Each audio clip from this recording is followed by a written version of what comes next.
Hillary Clinton continues to blame Bernie Sanders for her loss in 2016. The latest example was during her appearance on Howard Stern's show. Take a look.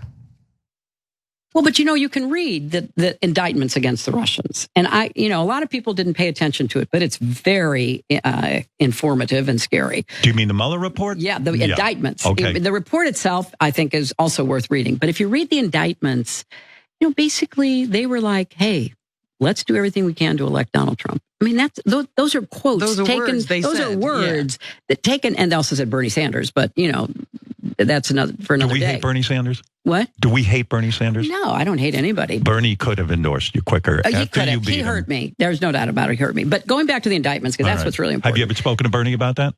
No. You don't talk to him? I don't talk to him. Yeah, I mean, we did when he finally endorsed me and all that. But you're upset with him? No, disappointed. Okay. So, and I hope he doesn't do it again to whoever gets the nomination. Right. Once is enough. It's fascinating that she has that perspective because she literally sent him a letter where she thanked him for all the hard work that he put into helping her once she won the nomination. And by the way, that was big of him to do considering how she and the DNC tried to bury him in his campaign, right? But he helped her out anyway. In fact, I want to show you that evidence right now. Again, sent him, this is a tweet and it included the letter. There's the letter itself, she signed it, thanks for your help. And Ryan Nobles in that tweet says that Hillary Clinton sent him thanking him for his role in her campaign. It was sent October 17th, just 22 days before the election. HRC wrote in her own handwriting. Look, I bring that up because as she's getting closer to the election day, she's just like, oh yeah, thank you for your help. This is awesome, this is great. And then she loses the election and she lashes out on everyone and everything, but refuses to ever take any responsibility for her own failures. You know how many rallies Bernie Sanders did for Hillary Clinton?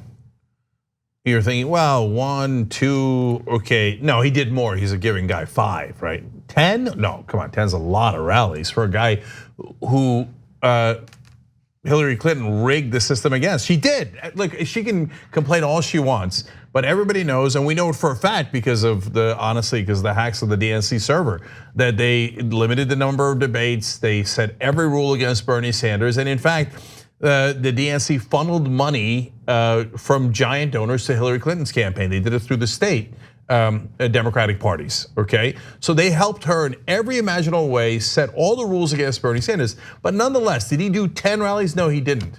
He did 39 rallies in favor of Hillary Clinton.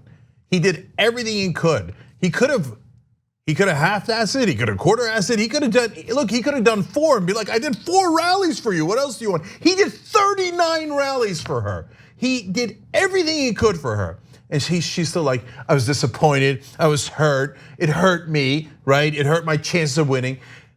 Hillary Clinton, and maybe even more importantly, all of her sycophant supporters that worked on her campaign, okay? Did it ever occur to you that maybe it wasn't just James Comey or the Russians or Bernie Sanders or Jill Stein or the weather or whatever else you're blaming today, that maybe it was you guys? Maybe you lost the election and you should take some personal responsibility. 100%. And so, look, furthermore, we were right and you were wrong. And that just drives her nuts. Of course, she doesn't want to admit that because she's Hillary Clinton. But we told all you guys Bernie Sanders was the better candidate. You didn't believe it. And you said, no, Hillary Clinton is a great candidate. And turns out she was a terrible candidate. And now, if you notice, at the end, she said, he better support whoever wins. Yeah. Well, how about if it's him? But that's the thing, right? I mean, that was also a jab at him, showing that she doesn't take him seriously. She doesn't think that he's got a shot. And look, I mean, think about the type of scheming the DNC needed to do in order to prevent him from winning the nomination. Just think about that for a second. So she knows what the truth is and she despises him because he actually has a vision, right? He actually woke people up and got people fired up and politically active. He has completely changed the political discourse in the Democratic Party to the point where we're considering policies that were impossible before, and they're not impossible now. Now we're thinking about big picture, we're thinking about real reform, we're thinking about real substantive change, and she can't stand it because what she stood for then and continues to stand for today is more of the same that got a clown like Donald Trump elected. Okay, so let's just keep it real. I want to read one comment from her from back in 2016. This was on November 4th, 2016. She said in regard to Bernie Sanders, I've got to say, this election's been a lot more fun now that we're on the same side. I want to thank Bernie for everything he's done. Totally two-faced, didn't mean a single word of it. Look, let me ask you this question. If Bernie is the candidate, which she, even though he did 39 rallies for her, she's obviously rooting against now, like, oh, it can't be Bernie. And let me actually do a quick side note here to back up what Anna's saying. What gets under their skin the most is that Bernie is honest, and it drives them crazy.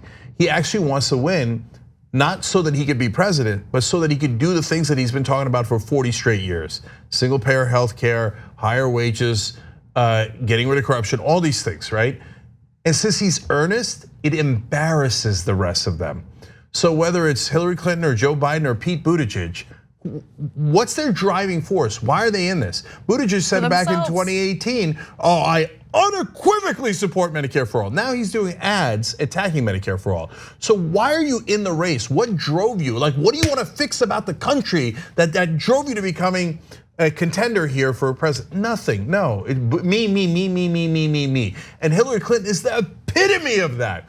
And because of that, when they see Bernie Sanders, they're like, oh, that guy's actually honest, God damn him. He's embarrassing the rest of us, right? So finally, coming back to Hillary, if he is the nominee, and then obviously that would drive you crazy and you would hate it, are you gonna support him?